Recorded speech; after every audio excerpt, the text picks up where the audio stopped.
So this year we've got quite a few challenges when it comes to our homeschool schedule or creating a homeschool schedule that works for our family.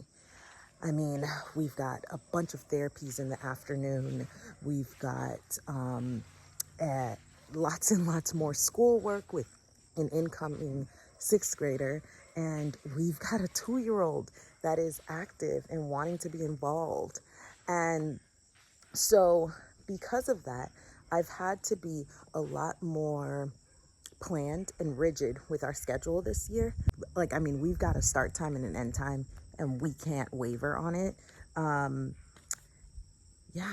So this is the schedule that I have come up with that honestly only works 8 days in a 2-week period. So in a total of 10 days, it only works for 8 of those days. But at least it's for majority of the 2 weeks. Now, the reason why it only works for 8 days is because we've got co-op every other week, as well as a therapy every other week that lands like halfway through our schedule. But I figure 8 out of 10 days, the other 2 days, we'll do school on the road and we'll make it work. But the first thing we're starting off with is at 8 o'clock in the morning, I am beginning to work with my little ones. So from 8 to 9 is the block that I will be working with my 4-year-old and my 2-year-old, which is a change for us because usually we start off the mornings with me doing like a morning basket or something like that. But our routine is structured that we do a morning routine and then this is our homeschool routine. And so our morning routine ends with a walk, like a 30-minute walk. And so by that point, the little ones, they're ready to start working. So I want to capitalize on that time and not have to make them sit still for a quiet, morning basket time. So I want to capitalize on that time and get them working and get them doing their language arts and doing their math and doing all the things. So we're going to start off with homeschooling the little ones. Now, while I'm homeschooling the 2 little ones and doing their independent work, their CLE Kindergarten 2 and CLE Preschool and CLE's Christian Light Education. So while I'm doing their preschool and kindergarten work simultaneously, I can do it. I can do it simultaneously. I've done it before.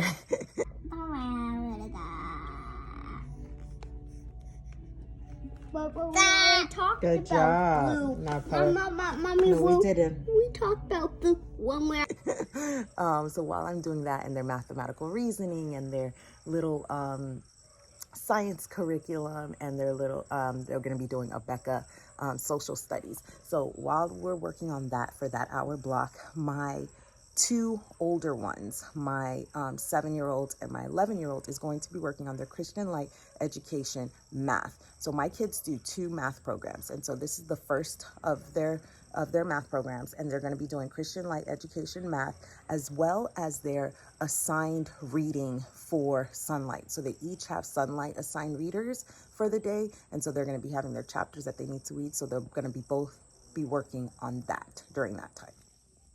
So at 9 o'clock, after I give my little ones that one-on-one attention, at 9 o'clock, that is when I'm going to pull us all together to do our first of our group work. And we're going to be doing Who is God, our morning menus, and geography. And so we're going to take that time to just reconnect and just, focus and take about an hour to really get that portion of our work now done. 10 o'clock, now this is new for me, y'all. I've always utilized like preschool prep or leapfrog or something like that. So that's like usually maybe 20 to 30 minutes at the most. But this year, starting at 10 o'clock, I am going to have my little ones do an hour. That's right, y'all. An hour of educational TV in the mornings. This is new because we usually don't do that much, but I really need that hour time to work with my 3rd grader one-on-one. And so and my oldest still has work that he needs to do during that time. So I'm going to have them work on, they're going to be watching an educational movie or multiple preschool preps, leapfrogs, those types of things. But they're going to have an hour block there where they just are just where the TV's watching them. Oh man, that sounds so bad. But it's true. For an hour, the TV's going to be watching them. Yeah, there's still a little mom guilt about that. But, it's educational. And we'll try it out. We'll see how it works. So during that hour block, I'm going to be working on this addition program that I have where we just like drill facts together.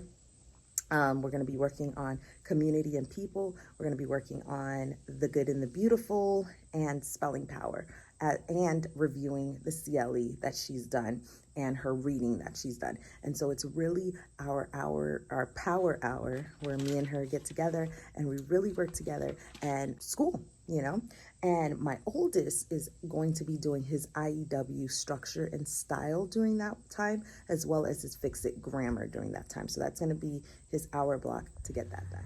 Now at 11 o'clock, that's when TV gets turned off for the little ones.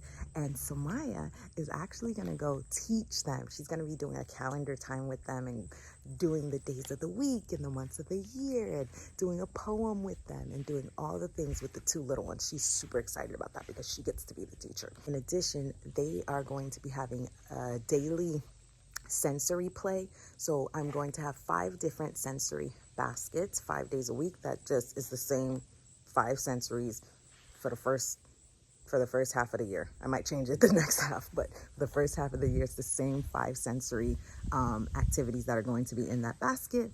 Let me know if you want a video on the 5 sensory things that I have, as well as the 5 free play things that I have that they get once a day. So she's also going to be leading the sensory activity for them during that 11 to 12 o'clock time period. And during that time, that's when I'm going to be doing the same types of things with my oldest. We're going to be reviewing his IEW, reviewing his math, reviewing his Fix-It grammar. He's got a multiplication program that we're going to be doing. We're going to be working on his spelling power during that time. And so it's pretty much my time to powwow with my oldest and really work with him, see if there's anything that he didn't understand, and help him. Now, halfway through, once she's done with calendar and sensory time, Samaya's gonna go do lunch. That's her thing that she wants to be responsible for. So her and I are gonna be working on getting a solid 5 lunches memorized on how to do them and how to do them well. And then she's gonna be doing lunch during halfway through, and the little ones are going to be doing their free play that I was telling you about. So they have to keep it interesting, and so that they don't get bored and distracted, we have 5 different free plays that we're going to be doing. And yeah, so let me know if you want a video on the different free plays and sensory things that they're going to be doing. So 12 o'clock now. So 12 o'clock is lunchtime. We'll sit down, we have lunch. At the same time that we are eating and doing lunch, we are going to be doing science as well. And so I'll be reading their science, and if we have any projects to do, we'll do it immediately after they're done eating. So we're going to use that 30-minute window between 12 and like 12:30 to get our science and get our lunch in. So following lunchtime is nap time. My little ones love to do special time with their big brother and sister.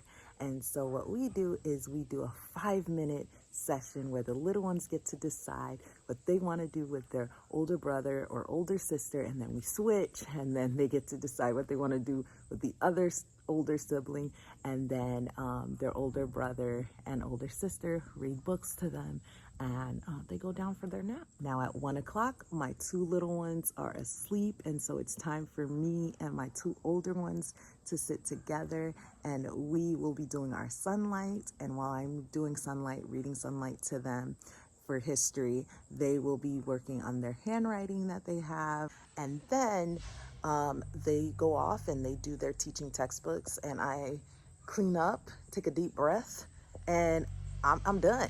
I'm done. It's 2 o'clock. It's our longest school day ever. But I am done. Now, after this time, we've got our afternoon routine, which changes every day. But yeah, that's when we transition into our afternoon routine and then our evening routine. But I hope this was helpful. I hope it can help you guys come up with some how you can make it work, how you can make it work. As you can tell, I utilize my older ones a lot and they love it. You know, I make sure I powwow and talk with them about responsibilities and if they want these certain types of responsibilities. Like, as you can see, I don't have my older ones working with my younger one, my oldest one working with my younger baby. I don't have my oldest one working with my younger babies as much this year. He used to do a lot, but this year his workload is a lot. He's got a lot more to do, so he just really doesn't have the time to really work with the little ones like that. And so my daughter is just so happy to step up and be like a little teacher to them. So it helps to have willing and wanting helpers. So anyways, as you can see, I utilize my older children as well as technology and as well as technology and just really maximizing on the time that my little ones are